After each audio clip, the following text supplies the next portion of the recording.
Itinuturing ng National Security Council o NSC na makasaysayan ng 5-day state visit ni Pangulong Ferdinand Bongbong Marcos Jr. sa India.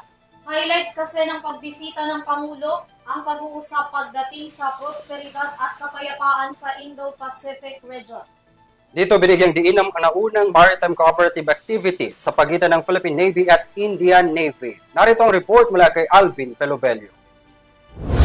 Sa nagdaang bisita ni Pangulong Ferdinand Marcos Jr. sa India, naging mahalagang aspeto sa pagpapanatili ng kapayapaan at prosperidad sa Indo-Pacific region. Ito ang binigyan ng National Security Council sa kasunod ng matagumpay na state visit ng Pangulo, bunsod ng imbitasyon ni Indian Prime Minister Narendra Modi.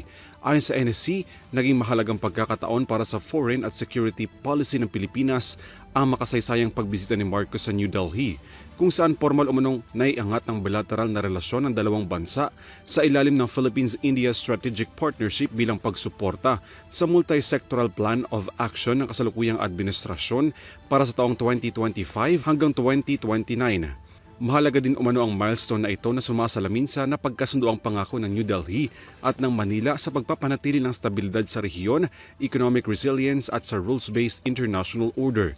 Bahagi rin daw ng pagpapalakas ng bilateral na relasyon ang nauna ng bilateral maritime cooperative activity sa pagitan ng Philippine Navy at ng Indian Navy. Nangyari ito bago pa tumungo si Pangulong Marcos sa India para sa state visit.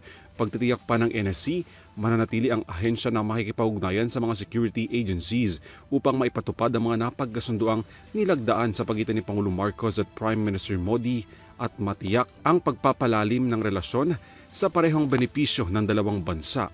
Para sa EuroTV News, Alvin Pelobelio, sumasaludo sa bawat Pilipino.